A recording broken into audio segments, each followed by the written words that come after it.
हमें मिलने वाले सुख या दुख का कारण भगवान नहीं अपितु हम ही हैं। हमारे कर्म ही हमें सुख दुख देते हैं। कर्म सकाम व निष्काम होते हैं। सकाम कर्म यानी ऐसे कर्म जिनके बदले में हम कुछ भौतिक सुख सुविधाएं चाहते हैं। ऐसे कर्मों का फल सुख दुख के रूप में मिलता है। निष्काम कर्म वह हैं जिनके बदले हम केवल भगवान को प्राप्त करना चाहते हैं। ऐसे कर्मों का फल भगवत प्राप्ति के रूप में मिलता है। अब बात आती है कि ज्यादा पूजा पाठ करने वाले ही दुखी क्यों रहते हैं। इसका सीधा सा उत्तर यह है कि ज्यादा पूजा पाठ करने वाला भक्ति के स्वरूप को नहीं समझने के कारण पूजा पाठ तो करता है, लेकिन वह अनजाने में सकाम पूजा ही करता है, जिसका फल उसे सुख दुख के रूप में ही मिलता है। ज्यादा पूजा पाठ करने वाला बेशक ज्यादा पूजा पाठ या भक्ति करता हुआ नजर आता है, लेकिन वह कर्मकांड को ठीक से नहीं करना जानता है। ऐसे में गलती पर गलती करता जाता है। बेशक वह कहता है कि वह कुआं खोदने की बात करता है, लेकिन असल में वह खाई ही खोद रहा होता है। वह यह तो कहता है कि वह बहुत सारी दुनिया भर की पूजा पाठ या मेहनत कर रहा है, लेकिन असल में तो वह अपनी मेहनत बेकार ही कर रहा होता है।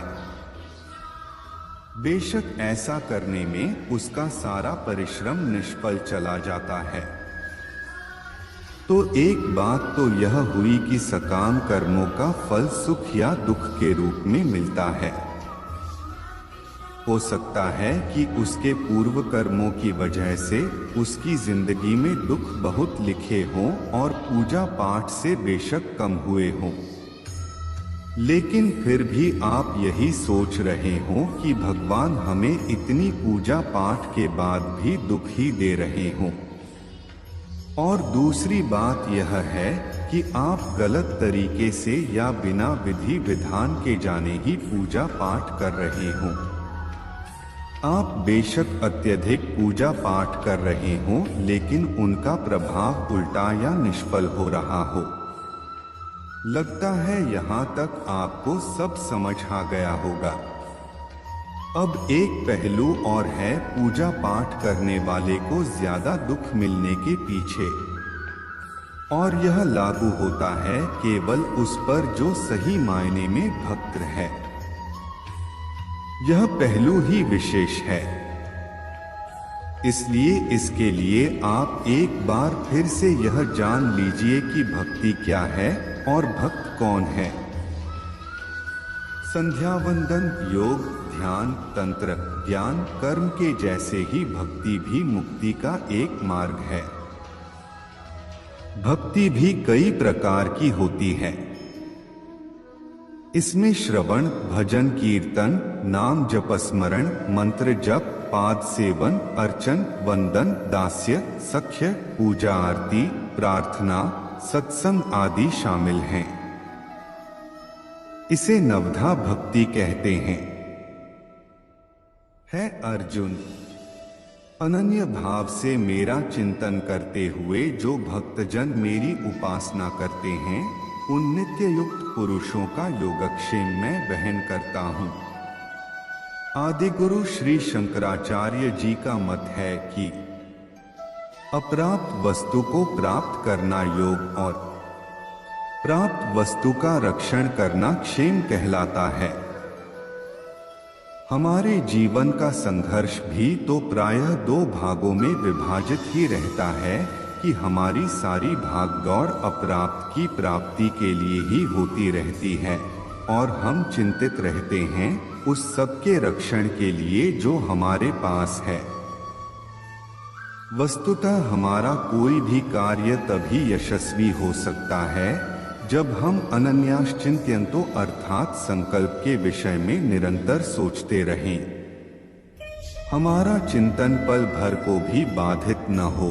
पर्युपासन परि अच्छी तरह एवं उपासन सर्वस्व समर्पण अर्थात एक निश्चित लक्ष्य के लिए हर संभव प्रयास और नित्ययुक्ता अर्थात आत्मसंयम। इस तरह जब संकल्प का सातत्य, सर्वस्व समर्पण और आत्मसंयम ये तीन कुंजियां हमारे हाथ लगती हैं तो भाग्य का ताला स्वयं ही खुल जाता है। अर्थात योगक्षेम का भार स्वयं भगवान वहन किया करते हैं। यही शाश्वत सत्य है। अब इसको बिल्कुल सरल भाषा में समझ लीजिए। एक लाइन में भगवान कहते हैं कि जो परम ज्ञानी भक्त हैं और जो अनन्य भाव से मेरी उपासना करते हैं,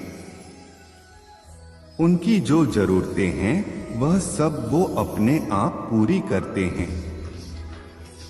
और जो आपके पास है उसकी रक्षा का भार भी स्वयं भगवान अपने कंधों पर लेते हैं। यह ठीक उसी तरह है जैसे एक छोटे बच्चे के खान पान, रहन सहन आदि की सारी जिम्मेदारी माता अपने सिर पर लेती है। बच्चे को इस विषय में चिंता करने की जरूरत नहीं होती है। माता इस विषय में स्वयं चिंता करती है। अगर हम ऐसे अनन्य भक्त बन जाते हैं तब आप यह नहीं कह सकेंगे कि हम तो इतनी सारी पूजा पाठ करते हैं फिर भी इतने दुखी क्यों हैं। एक बात और भी है, कई बार भक्त पर भगवान की विशेष कृपा होती है जिसके फलस्वरूप भगवान प्रयास करते हैं कि आपके प्रारब्ध का फल इसी जन्म में या एक ही बार में कट जाए। ऐसे में वे आपसे ज्यादा पूजा पाठ भी करवा सकते हैं, क्योंकि फल तो कर्म करने से ही मिलेगा।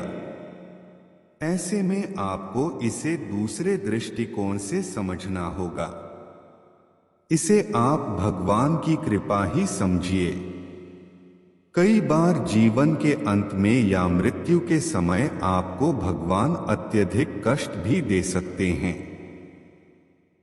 असल में वो कष्ट तो आपके कर्मों के ही होते हैं,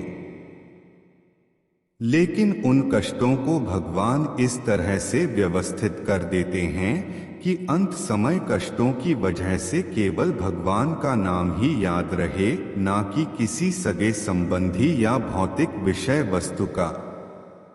और मृत्यु के समय हमारा जो भाव होता है हम उसी को प्राप्त करते हैं।